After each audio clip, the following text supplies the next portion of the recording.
मिनिया छेक मेरे को बिंदे अड़ा पिंगला जागे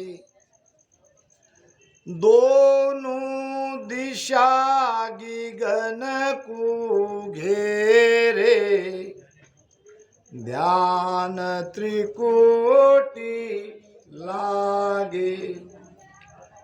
यहाँ मेरू में जो उतान पाद बंद लगा है वो उतान पाद बंद खुलने के बाद आगे ध्यान की अनुभूति कैसे होती है। बहुत ज्ञानियों का मत है, क्योंकि साग भी यहाँ आई है, अला पिंगला जागे मिनिया छेक मेरुकू बिंदे अला पिंगला जागे। सीधा सीधा अर्थ तो यहीं से ईड़ा पिंगला जगती है, ऐसा यहाँ महाराज कह रहे, ऐसा लगता है, ऐसा नहीं है। ये ईड़ा पिंगला है क्या? ये ईड़ा यानी ये चंद्र नाड़ी चंद्र स्वर, पिंगला यानी सूर्य नाड़ी सूर्य स्वर। एक श्वास एक प्राणवायु जो लेते हैं वो एक श्वास सारे शरीर में फैलती है। शरीर के रचना ऐसी है कि भीतर में 5 प्राण है, प्राण अपान व्यान उदान समान। इसमें जो नाभि का समान वायु है वो सारे शरीर में ये पवन को फैलाता है। कंठ में उदान है, हृदय में प्राण है, नाभि में समान है, गुदा पे अपान है और सारे शरीर में व्यान है। ये सब हरकिशन जी की ज्ञान गोष्ठी के संवाद में सारी बातें महाराज ने कही है। ऐसा नहीं है कि ये कोई नई बात है। अब किसी के सामने विषय आया होगा, पढ़ा होगा तो उसको जरूर पता है। तो ये श्वास की क्रिया कैसी चलती है, पहले हम ईड़ा नाड़ी को समझते हैं। नाक से ऐसे सीधी मूलाधार तक ये ईड़ा नाड़ी गई है, यानी नाक से जो श्वास आती है वो सीधी नीचे मूलाधार तक जाती है और यहाँ से ये नाड़ी रीढ़ की हड्डी से इस साइड में होके यहाँ तक आती है। पिंगला नाड़ी इस साइड से मूलाधार से होते हुए रीढ़ की हड्डी से यहाँ मेरू तक आती है। 1 घंटा एक नाड़ी चलती है, 1 घंटे में दूसरी नाड़ी से हम श्वास लेते हैं। यानी एक श्वास हमारी धीमी चलेगी, एक श्वास हमारी तेज चलेगी। जो श्वास तेज चलेगी वो नाड़ी हमारी चल रही है, यानी उस नाड़ी से हम श्वासोश्वास ले रहे हैं। तो यहाँ से ईड़ा पिंगला जगने का कोई मतलब ही नहीं है। इस शरीर की रचना ही ऐसी है। तो फिर यहाँ महाराज जो कह रहे हैं कि मिनिया छेक मेरुकू बिंदे ईड़ा पिंगला जागे, ये बहुत रहस्य की बात है। अब आत्मसार पे आते हैं। आत्मसार में गुरु महाराज ने क्या कहा है। जब ध्यान महाराज का मेरू तक आया, मेरू में महाराज को ऐसा अनुभव हुआ, क्या हुआ, आगे गेल दोया जा फूटी सोच रहा मन माही, अब कहो कौन बतावे गेला अमर लोक सत साई। देखो, ज्ञान से भी भ्रम आता है तो ध्यान से भी भ्रम आता है, और भ्रम निकल भी जाता है ध्यान से। ज्ञान से जो भ्रम आया है वो ज्ञान से निकलता है, ध्यान का भ्रम ध्यान से निकलता है। एक क्षण के लिए गुरु महाराज के अंदर ये बात आई, क्या आई, आगे गेल दो ये जा फूटी। ईड़ा और पिंगला दोनों दो तरफ निकल गई, 2 रास्ते वहां महाराज को स्पष्ट दिखे। अब मन गुरु महाराज का सोचने लगा कि जाना तो है अमर लोक में। अब दाएं से जाए कि बाएं से जाए, ईड़ा से जाए कि पिंगला से जाए, किस रास्ते से आगे जाना है, एक क्षण के लिए गुरु महाराज ने सोचा। अब सोचने से उत्तर नहीं मिला, उत्तर मिला क्या? उत्तर मिला राम नाम लिव लाया, सतगुरु शरण ज्ञान सब सोजा, राम नाम लिव लाया, दोनों गेल रहे पछवाड़ा, बीचे राह दिखाया। अब किसने दिखाया? सतगुरु ने। सदगुरु ने, सतगुरु शरण बार बार आती है शरणागति की। शरणागति की बात टोटल सरेंडर, मनमुखी नहीं होना है, गुरुमुखी बन जाए। अब मन कहता है वो कुछ भी नहीं, मन रे मैं तो कछु न जानू, सतगुरु भेद बतायो भारी, अब उल्टी करता हूं। गुरु महाराज क्या कहते हैं? गुरु जो कहेंगे वो सत्य, हमारा मन कहेगा वो सब असत्य। ये मान के चलने वाला है शरण में, उसको ही शरणागति कहते हैं। सतगुरु शरण ज्ञान सब सोध्या, यानी गुरु ने कहाँ कहाँ क्या क्या कहा है, इसकी खोज करी। अब खोज करने से ज्ञान से भ्रम नहीं खुला, खोज करने के बाद भजन किया, उत्तर मिला होगा कि भजन से ही आपको ये रास्ता समझ में आएगा। सतगुरु शरण ज्ञान सब सोजा, राम नाम लिव लाया, दोनों गेल रहे पछवाड़े, बीचे राह दिखाया।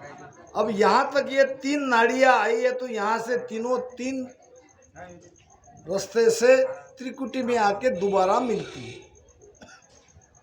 जब त्रिकुटी में ये तीनों नाड़ियां मिलती है तब श्वास की गति ऊर्ध्व हो जाती है। त्रिकुटी के ध्यानी का श्वास यहाँ नाभि में धीमा चलेगा। अब वो ईड़ा पिंगला एक हो जाएगी, क्योंकि महाराज ने कहा है कि जिनकी जामे मिल गई पाचे सत न होए। जिनकी जामे मिल गई, क्या ईड़ा किसकी थी? चंद्र की, वो चंद्र नाड़ी है, चंद्र स्वर में जाके वो यहाँ से आके चंद्र स्वर में मिल गई, ये आके यहाँ से सूर्य स्वर में मिल गई। अब ईड़ा का काम नहीं, पिंगला का काम नहीं, अब दोनों नाड़ी एक होती है, सुषुम्ना से ध्यान आगे बढ़ता है।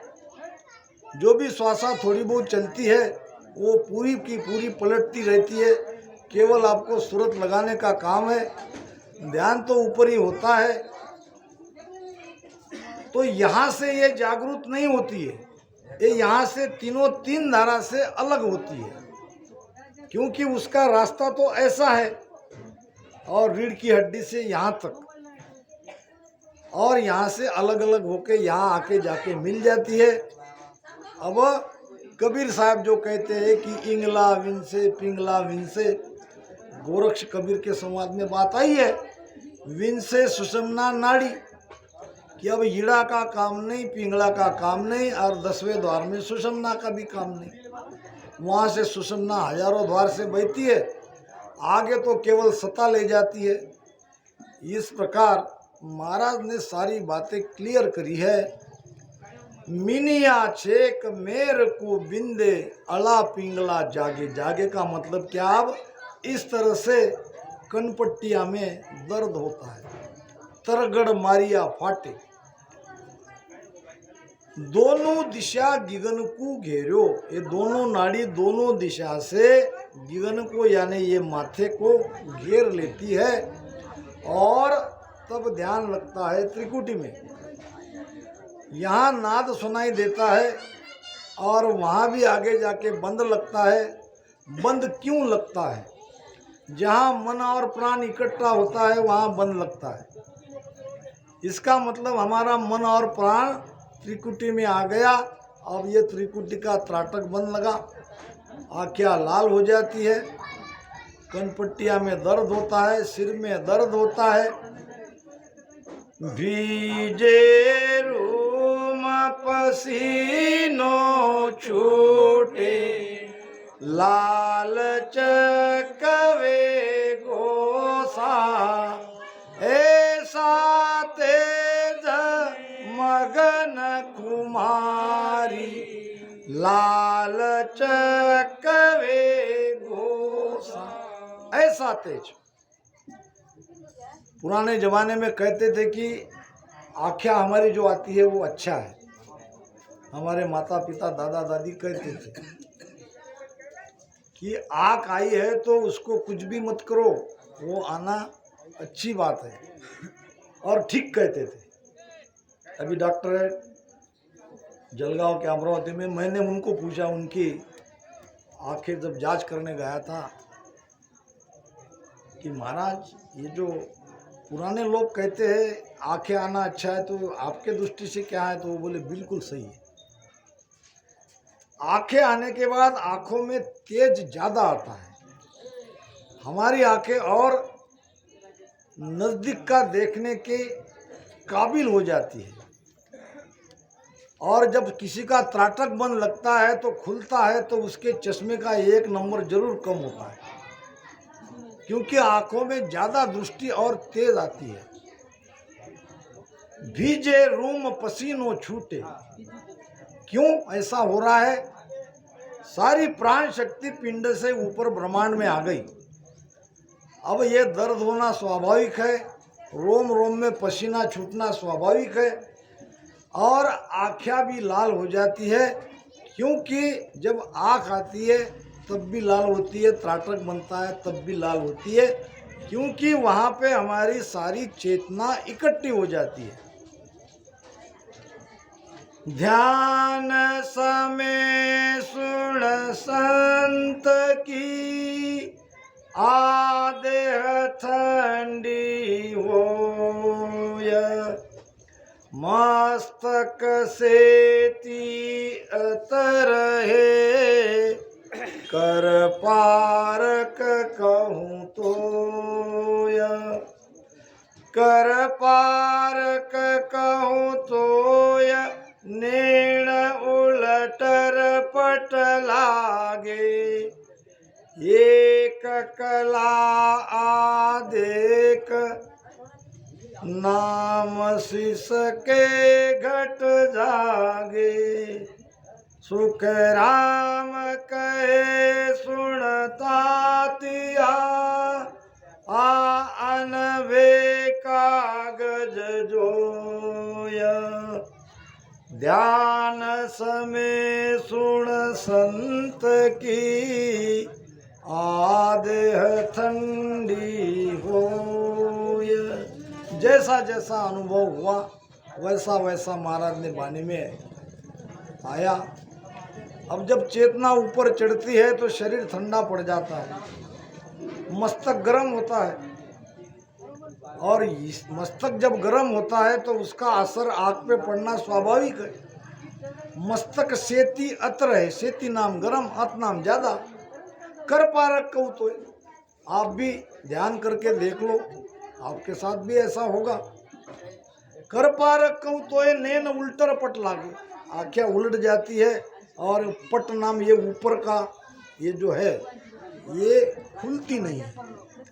बहुत देर तक ध्यान करना छोड़ भी दिया तो आँखें जल्दी खुलती नहीं, तो आँखें लाल हो जाती है। ऐसा तेज मगन खुमारी, लाल चक्कवे घोषा। ध्यान लगने का प्रमाण ही वही है।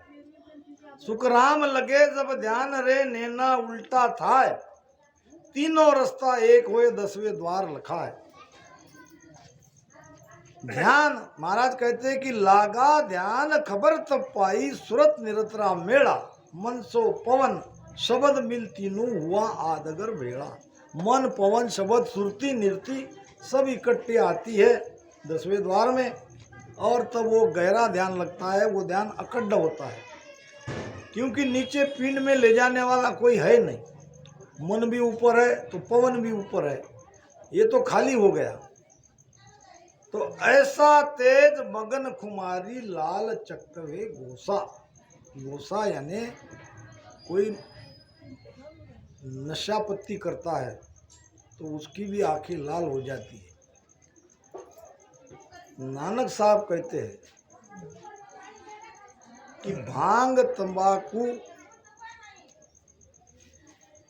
और नशा चढ़े सो उतरे जाए। ये चढ़ती भी है तो उतर भी जाती है, कुछ लिमिट तक रहती है। भांग हो शराब रहो, नाम खुमारी नान का चढ़े सो उतर न जाए। नाम की खुमारी ऐसी है, ये चढ़ती रहती है, चढ़ती रहती है, उतरती नहीं है। नाम का नशा उतरता नहीं है। कहते हैं कि एक राजा हाथी पे बैठ के नगर में कहीं जा रहे थे। नगर से रास्ते में एक शराबी मिला जो शराब पिए हुए था। अब शराब की नशा आने से न वो राजा को पहचान पा रहा था ठीक से और न राजा के हाथी को पहचान पा रहा था। राजा के सामने खड़े रह के कह रहा है क्यों। अब ये बोलने का तरीका अब नशे वाला है। राजा के सामने कोई इस तरह से खड़ा रह के बात थोड़ी कर सकता है। नशे के कारण ये राजा को कह रहा है क्यों, ये आपका भैंसा बेचोगे। अब राजा ने तो समझ लिया कि है तो ये मेरा सेवक, मगर आज ये नशे में है। सिपाही को आदेश दिया इसको डाल दो कोठड़ी में और सुबह मेरे पास लाना। रात में उसको कोठड़ी में डाल दिया, नशा उतर गई। ये नशा तो उतर ही जाती है। सुबह उसको राजा के पास लाया गया। अब राजा को भी उसकी मजा लेने का विचार आया। राजा ने कहा क्यों भैंसा खरीदोगे। हाथ जोड़ के खड़ा रहा, महाराज बहुत गलती हो गई। वो भैंसा खरीदी करने वाला वो चला गया, रात में ही चला गया। वो अब नहीं है, मैं दूसरा हूँ, मैं आपका सेवक हूँ। तो कहने का मतलब नशा भी करना है तो नाम की नशा करो, भजन की नशा करो, ये उतरती नहीं है। भक्ति की नशा, भक्ति का रंग चढ़ता ही चढ़ता, चढ़ता ही चढ़ता है। इसीलिए तो हम कहते हैं सूरत रंग रे जातू आव बेगो पाचा को रंग दीरा। राम राम पाचा को रंग दीरा।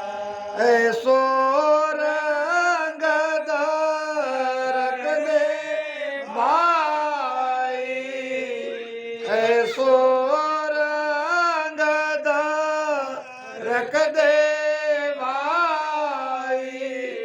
मोरन उतरे जाए, मोरन उतरे जाय दो बिहारी दरगाह जानो। ये रंग रजा है चित्त। चित्त अगर संसार से हटकर भजन में भक्ति में लग गया तो भक्ति का रंग गहरा होता है, गहरा होता होता जाता है। इसलिए चित्त को भी पुकार रहे हैं, रंग रेजा तू आओ बेगा, तू भी आ जा, तू भी भजन में लग जा। और पाचा को रंग दिरा है। ये जो पांच ज्ञानेंद्रिया है, पांच ज्ञानेंद्रिया से चेतना जो बाहर जा रही थी, अब बड़ी मुश्किल से ये द्वार, हमारे 9 द्वार खुले रहते हैं और ये 7 द्वार से सारी ऊर्जा बाहर जाती है। अब भजन से इनको ही तो रंग देना है, क्योंकि 5 विषय की 5 इंद्रियां है, शब्द स्पर्श रूप रस गंध। और ये विषयों के सुख में जब तक जीवात्मा है तब तक ये आवागमन से मुक्त नहीं होगी, बंधन से मुक्त नहीं होगी। शब्द की इंद्रिया है कान, स्पर्श की इंद्रिया है त्वचा, रूप की है आँख, रस की है रसना, और गंदगी है नाक। तो ये पांचों इंद्रिया को जो भक्ति का रंग लगा है, अब चित्त भी इसमें लग जाए तो वो रंग और गहरा गहरा होता जाएगा। रंग रेजा तू आव बेगो पाचा को रंग दिराए, ऐसो रंग रख दे भाई, और गहरा हो जा कि बोरन उतरे जाए। भक्ति की निशा चढ़ती रहती है, उतरती नहीं है। सुखमण पोल गिगन की खोलर, सिर ऊपर होया आवे। त्रिकुटी महल खोल धस माही, नैन उलट पलटावे। ये सारी अनुभूतियाँ होती है जो गुरु महाराज कहते हैं वैसा होता है। मैंने कई लोगों को ऐसे होते देखा है। अभी कल ही अमरावती में संगत की एक बाई बैठी थी, आंखों से अश्रु की धारा आ रही थी और पूरी आंखें सफ़ेद सफ़ेद हो गई थी। ध्यान ऊपर लगा था। बिल्कुल समझ में आता है कि त्रिकुटी का ध्यान है। ये उतान पात बंद लगा, नाटक बंद लगा है। ये गुरु महाराज की कृपा से ये सारी बातें होती है। ये बंद लगाना नहीं पड़ता, ये लग जाता है। अब गिगन नाम ब्रह्मांड, ब्रह्मांड है आकाश। और इसको गहराई से समझो। 5 तत्व बाहर है तो 5 तत्व भीतर है। बाहर के 5 तत्व से हम अमर लोक में नहीं जा सकते, क्योंकि वो बहुत मुश्किल है। तो जो बाहर है वो भीतर है, यहाँ शरीर में। शरीर के 5 तत्वों को खोजना चाहिए। कौन सा तत्व शरीर में, उसकी जगह कहाँ है। अब ये सब गुरु महाराज ने बताया है। मूल प्राण उत्पत्ति अंग में कि जल तत्त लोई पवनाज सांसो, धर हाड़ नेणा गहे तेज बासो। आकाश तत्त देह मद पोलम। अब देखो, जल तत्व लोही, जल तत्व हमारे शरीर में है खून, लोही यानी खून। पवन यानी वायु तत्व है श्वासा। और धर, धर नाम पृथ्वी तत्व। धर हाड़, हड्डी, ये हड्डी है, अस्थि है पृथ्वी तत्व की। और गहे तेज बासो, ये आग जो है ये है तेज तत्व की, अग्नि तत्व की। अब 4 तत्वों को समझ गए। अब हमको तो जाना है आकाश मार्ग से। आकाश तत्व देह मद पोलम, शरीर में जो पोल है, स्पेस है, खुली जगह है, वो है आकाश तत्व। और ये खुली जगह है सुषुम्ना नाड़ी। सुषुम्ना नाड़ी से, उस मार्ग से ही हम आकाश में जा सकते हैं। सुक्ष्मण पोल गिगन की खोलर, ये सुक्ष्मणा नाड़ी ही आपका आकाश तत्व का रास्ता खोल देती है। आकाश में हमारा प्रवेश होता है। आकाश से शून्य में जाएंगे और करोड़ों शून्य के पार उस अमरलोक में जाएंगे। अलौकिक ग्रंथ में महाराज ने कहा है कि शीस बुझे गुरुदेव को हंस मोक किम जाए, केती सुनना बीच में कौन कौन सा लोक। कोई कहे सुन एक है, कोई कहे अनेक, सो मोय बरन बताओ जो तुम आयो सब देख। तो करोड़ों शून्य के पार वो अमरलोक है। शून्य ही शून्य, शून्य में साहेब जहाँ हरिजन का वासा। शून्य में जाने के लिए आपको सीधे नहीं जा सकते। सीधे भी जाया श्वासा के साथ जा सकते हो, 9 द्वार को बंद करके भी जा सकते हो, मगर वहाँ रहोगे नहीं, वहाँ टिकोगे नहीं। जितनी देर ध्यान करेंगे उतनी देर रहेंगे और वापस आना पड़ेगा। पीछम के रास्ते से जाओगे, सुषुम्ना से जाओगे, वापस आना नहीं पड़ेगा, क्योंकि ये सुक्ष्मणा नाड़ी गिगन का द्वार खोलती है। सुकमण पोल गिगन की खोलर सिर ऊपर होए आवे। सबसे पहले तो ऊपर से यहाँ नीचे त्रिकुटी में आना पड़ता है, और त्रिकुटी में तीनों नाड़ियाँ मिलती है, ईड़ा पिंगला एक हो जाती है। फिर और ऐसे उलट चढ़ना है, ऊपर चढ़ना है। त्रिकुटी महल खोल धस माई। कौन खोलता है? अबे शब्द ने पहले खोला। अब शब्द के बाद हमारी प्राण शक्ति, हमारी चेतना शक्ति सुषुम्ना के द्वार से ये पोल को, ये द्वार को खोल रही है। अब वो पूरी की पूरी त्रिकुटी में आ गई है। अब ये बात यहाँ लागू होती है कि आज दिवस भल उगाओ, मेरा प्राण आद घर पूगा। हंस का आद घर है त्रिकुटी। हंस की जाग आद घर त्रिकुटी है। त्रिकुटी भृगुटी दो एक आवे। तीन जगह से ये हंस आया। पहले आया परमात्मा से, फिर आया काल निरंजन से, और अब जो आ रहा है ये भृगुटी से आ रहा है।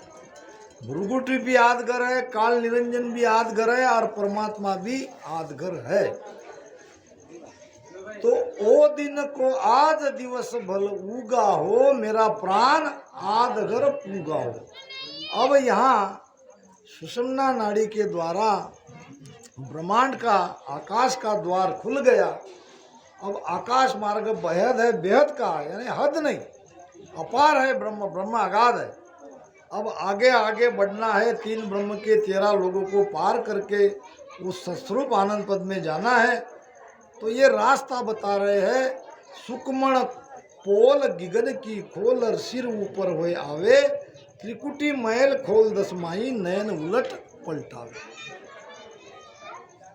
सुख सोरीत कहन की सरदा, मुख की हाजत नाही। जो हंस सुनो जानसी, आबिद उलट आद घर जाई। अब वहाँ का सुख कहने में नहीं आता। जो भी कहा जाता है वो सीमित मात्रा में कहा जाता है।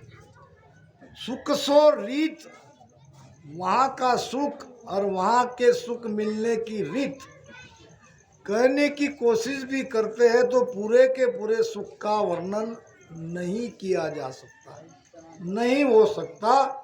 मुख की हाजत नहीं, मुख की ताकत नहीं है। रसना से, जिब्या से, बैखरी वाणी से उस परम अनुभूति को वर्णन नहीं किया जा सका। जो भी किया जाता है वो सीमित मात्रा में किया जाता है। जो हंस सुनो जान सी आबिद, जिसका पिचम का रास्ता खुला है, जिसकी चेतना रीढ़ की हड्डी से मेरू होते हुए त्रिकुटी में आ गई है। जो हंस सुनो जान सी आबिद, उलट आदगर जाई, वही आगे उलट के 10वें द्वार तक जाएगा। जो इस भेद से भजन करेगा वही जाएगा। कहाँ लग कहूँ जगत यूधी से, यूं बालक जुग होई। मैं जो चढ़ो शिखर पर ऊंचा, जो जग बासन कोई। महाराज फरमाते हैं, कहाँ लग कहूँ जगत यूं दिसे। अब कौन से जगत की बात कह रहे हैं? भजन करने वाले और साधना में जो लगे हैं उसके लिए महाराज कह रहे हैं। जो शिखर पर पहुंच जाता है वो दूसरे के बारे में चिंतित रहता है, उनको दया आ जाती है। कहाँ लग कहूँ जगत यूं दिसे, जू बालक जू होई। अरे ये क्या कर रहे हैं? ये सत्सबद नहीं जगा रहे, ये सासों सास में राम राम नहीं कर रहे हैं। ये तो योगिक क्रिया से सीधे ऊपर चढ़ना चाहते हैं, मगर ध्यान इनका टिकेगा नहीं। और जोग उतर चढ़ जावे जे जन सारे हुई। बाकी के योग उतरते भी है तो चढ़ते भी है, मगर ये राजयोग चढ़ता ही जाता है, उतरता नहीं है, नीचे ध्यान आता नहीं है। मैं जो चढ़ा शिखर पर ऊंचा, यूं जग बास न हुई। मैं जिस जगह पर पहुंचा हूँ वहां तक कोई पहुंच नहीं रहा है, अब इनके लिए मैं क्या करूं। ये बालक के जवान अल्प बुद्धि वाले इस भेद को समझ नहीं रहे।